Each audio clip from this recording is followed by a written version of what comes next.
अब इनके बीच कणों के बीच की दूरी नहीं होगा, क्योंकि एक बात हम बोलना चाह रहे हैं, बहुत से बच्चे जो हैं अभी जो दौर चल रहा है सब लोग जान रहे हैं, किसी को कुछ बताने की ज़रूरत नहीं है। लेकिन हाँ, हम लोग मोबाइल से पढ़ रहे हैं तो ढेर का काम यही है गार्जियन को दिग्भ्रमित करना। सिर्फ मोबाइल हम लोग खोल लेते हैं और देखते रहते हैं। आपको इंटरवल का वाले काम नहीं कर रहे, सिनेमा नहीं देख रहे हैं, मनोरंजन नहीं करने जा रहे हैं। तो इसीलिए सबसे बड़ी काम है आपको जो भी बात बोला जाए, बोलने की जहाँ होती है वहाँ बढ़ा देगा लोग। चलो ये तो अब बोल रहे हैं, लिखवा रहे हैं, लिखना नहीं है। कॉपी कलम ले करके रहे, रेडी रहें और लिखते चलें, पूरा करते चलें। हम लोग ठोस परिभाषा लिख लिए। वैसे पदार्थ, फिर से एक बार रिपीट करें, वैसे पदार्थ जिनके कणों के बीच अंतराण्विक आकर्षण बल मजबूत होते हैं, तो मजबूत होंगे तो दूरी कम हो जाएगा, उसे हम लोग ठोस कहते हैं। अर्थात पैराग्राफ चेंज करके परिभाषा लिख देंगे उसी का, अर्थात, और पैराग्राफ चेंज करेंगे, अर्थात में हम लोग चलेंगे वहीं से। अर्थात जब पदार्थ के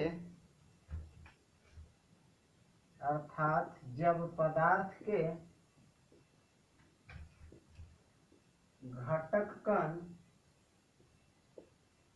कण में हम लोग क्या पढ़ेंगे, बार बार बोल रहे हैं, बार बार इसको जरूरत नहीं होना चाहिए। अणु, परमाणु, आयन, जहां भी हम लोग वर्णन करें घटक कण या अवयवी कण, घटक कण या अवयवी कण जहां भी आपको बताया जाए तो घटक कण और अवयवी कण में हम लोग यही तीन चीज के बारे में देखेंगे। कहता है कि जब पदार्थ के घटक कण, अणु, परमाणु या आयन निविड़ संकुलित होते हैं, निविड़ संकुलित होते हैं तो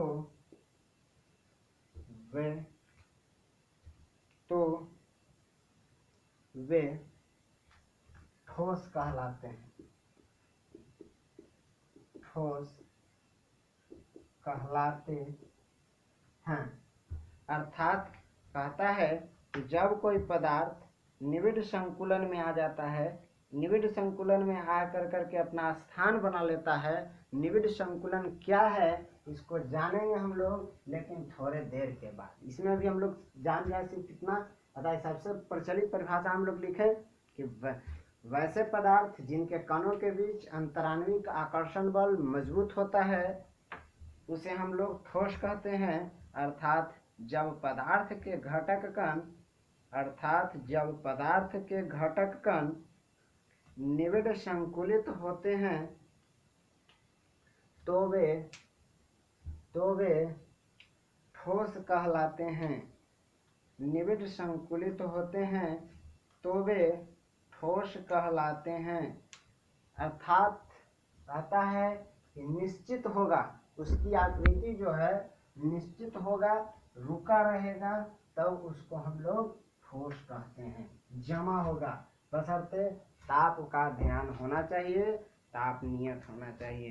कहता है कि निविड़ संकुलित अगर रहते हैं तो उसे हम लोग ठोस कहते हैं। इसके बाद हम लोग ठोस पदार्थ में कुछ गुण होते हैं, पीछे क्लास में तो हम लोग पढ़े थे, बस बनाए होंगे ऐसा सारणी सब लोग, ठोस, द्रव और ऐसा सारणी, गैस। एक बात और क्लियर कर ले, द्रव इस तरह से भी दिखाते हैं हम लोग, इसका मतलब होता है घुलने वाला, याद रखेंगे, इसे नहीं लिखेंगे। ये द्रव्य इसको पढ़ते हैं, इसको द्रव पढ़ते हैं, तो ये घुलने वाला होता है। एग्जाम्पल में अगर मान ले तो चीनी, तो लिखेंगे, लिखे के कंडीशन में लिखेंगे हम लोग। पीछे क्लास में भी बात आप लोग किए होंगे, ठोस, द्रव और गैस। कठोर होता है, इससे कम कठोर होता है, ना कठोर होता है।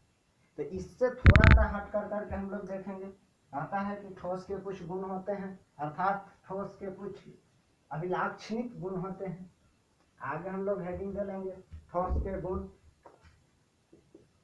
ठोस के गुण, प्रॉपर्टी ऑफ सॉलिड, ठोस के गुण। ठोस के गुण लिखेंगे। ठोस अवस्था के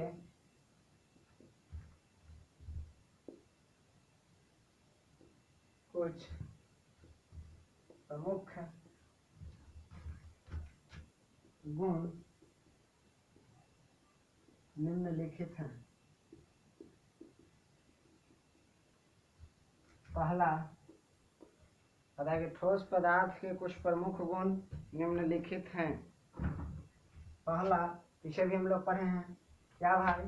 कड़ा होंगे, दृढ़ होंगे, एक जगह रख देंगे, भागेंगे नहीं। इनको में भागने की कैपेसिटी नहीं है, चाहे आप इन पर जो कर दीजिए, भागने के फेर में नहीं रहते हैं। अर्थात इनके आकार और आयतन दोनों निश्चित होते हैं। अर्थात इनके आकार और आयतन दोनों क्या होते हैं? निश्चित होते हैं। इनके आकार और आयतन दोनों निश्चित होते हैं। हो गया। दूसरा, बोले लिखते चलिए। इनके आकार और आयतन दोनों निश्चित होते हैं। नंबर 2, इनके कणों के बीच की दूरी, अंतराण्विक दूरी, इनके कणों के बीच की अंतराण्विक दूरी, इनके कणों के बीच की अंतराण्विक दूरी बहुत कम होती है, बहुत कम होती है। इनके कणों के बीच की अंतराण्विक दूरी बहुत कम होती है। यानी क्या होता है जी? दूरी कम होगा। केकर दूरी? अंतराण्विक। अंतराण्विक मतलब ये जो कण है, ये कणों के अंतर मतलब घटाओ, इनके बीच, ये बीच वाला गैप, कहा कि इनके बीच दूरी न के बराबर होता है। अर्थात ये बार बार हम बोल रहे हैं, ये एक दूसरे से एकदम बिल्कुल चिपके होते हैं, सटे होते हैं। इनको तोड़ना बहुत मुश्किल होता है, एक एक कण को अलग करना बहुत मुश्किल होता है। जाता है इनके कणों के बीच की अंतराण्विक दूरी बहुत कम होते हैं। दूसरा, तीसरा नंबर लिखेंगे। इनके कणों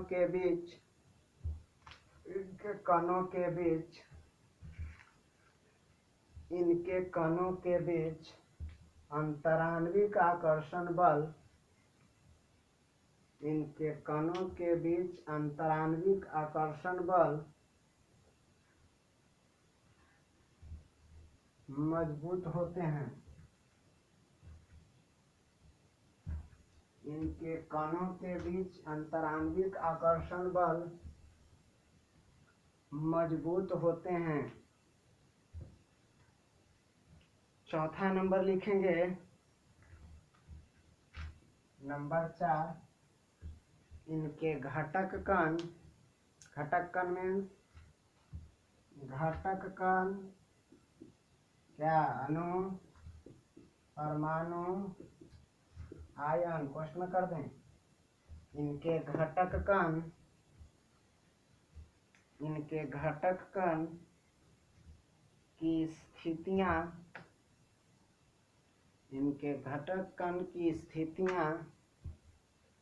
निश्चित होती है। इनके घटक कण की स्थितियां निश्चित होती है।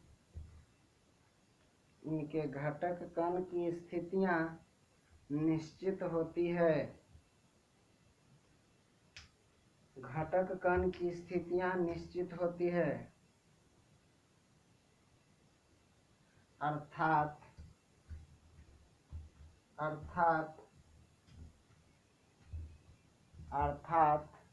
इनके कण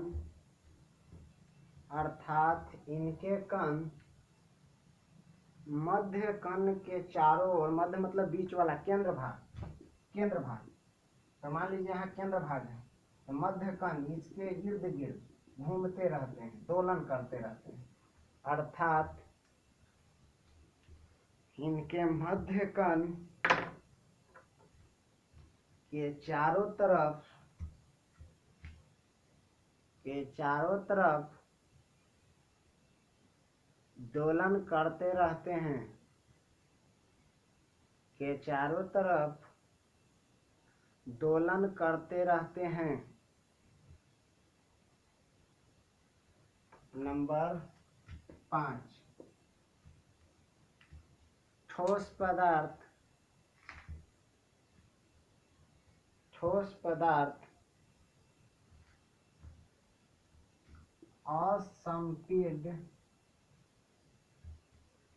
असंपीड्य